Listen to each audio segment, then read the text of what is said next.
Section 5.3, Enthalpy. The chemical and physical changes that occur around us, such as photosynthesis in the leaves of a plant, the evaporation of water from a lake, or the reaction in an open-air beaker in the laboratory, occur at essentially constant atmospheric pressure. The changes can result in the release or absorption of heat, or can be accompanied by work that is done by or on the system. The heat flow is the easiest change to measure, so we'll begin to focus on that aspect of reactions. Nevertheless, we'll still need to account for any work that accompanies the process. Most commonly, the only kind of work produced by chemical or physical changes open to the atmosphere is the mechanical work associated with the change in the volume of a system. Consider, for example, the reaction of zinc metal with hydrochloric acid solution. If we carry out this reaction in the laboratory hood in an open beaker, we can see the evolution of hydrogen gas. But it may not be so obvious that work is being done. Still, the hydrogen gas that's being produced must expand against the existing atmosphere, which requires the system to do work. We can see this better by conducting the reaction in a closed vessel at constant pressure, as illustrated in Figure 5.10. In this apparatus, the piston moves up and down to maintain a constant pressure in the reaction vessel. If we assume for simplicity that the piston has no mass, the pressure in the apparatus is the same as the atmospheric pressure outside the apparatus. As the reaction proceeds, hydrogen gas forms and the piston rises. The gas within the flask is thus doing work on the surroundings by lifting the piston against the force of the atmospheric pressure that presses down on it. The work involved in the expansion and compression of gases is called pressure-volume work. When the pressure is constant, as in our example, the sign and magnitude of the pressure-volume work is given by work equals negative P delta V, where P is pressure and delta V is the change in the volume of the system. Delta V equals the final volume minus the initial volume. The negative sign in equation 5.7 is necessary to confirm that the sign conventions given in table 5.1. Thus, when the volume expands, the volume delta V is a positive quantity and W is a negative quantity. That is, energy leaves the system as work, indicating that work is done by the system on the surroundings.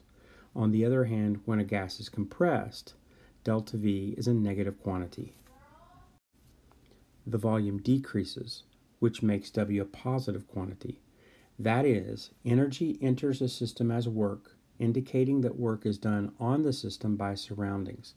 The closer look box discusses pressure-volume work in much more detail, but all you really need to keep in mind for now is equation 5.7, which applies to the processes occurring at constant pressure.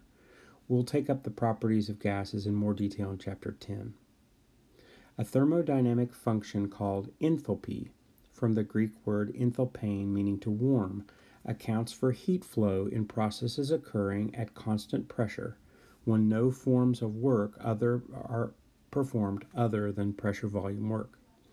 Enthalpy, which denotes by the symbol H, equals the internal energy plus the product of the pressure and volume of the system.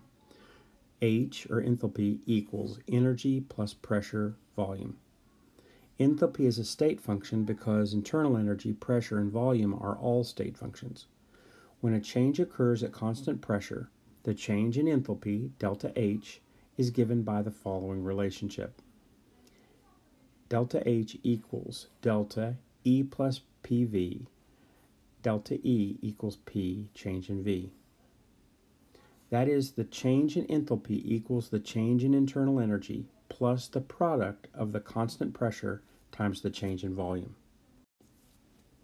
We can gain further insight into enthalpy change by recalling that E, delta E, equals Q plus W, and that the work involved in the expansion or compression of gases is work equals negative P delta V.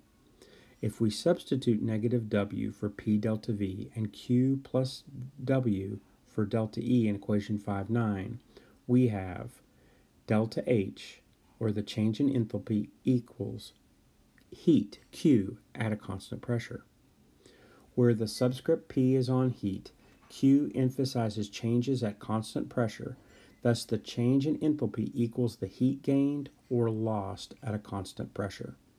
Because Q sub P is something that we can neither measure or readily calculate, and because so many physical and chemical changes of interest to us occur at constant pressure, enthalpy is more useful function than internal energy. For most reactions, the difference in delta H and delta E is small because P delta V is small. When delta H is positive, that is, when Q sub P is positive, the system has gained heat from the surroundings, which is an endothermic process.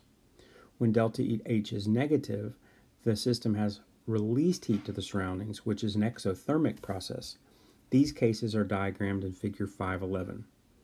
Because enthalpy is a state function, the change in enthalpy, which equals Q sub P, heat with a constant pressure, depends only on the initial and final states of the system, not on how the change occurs. At first glance, this statement might seem to contradict our earlier discussion in section 5.2, in which we said that Q is not a state function. There is no contradiction, however, because the relationship between delta H, or enthalpy, and heat has the special limitations that only pressure volume work is involved and the pressure is constant.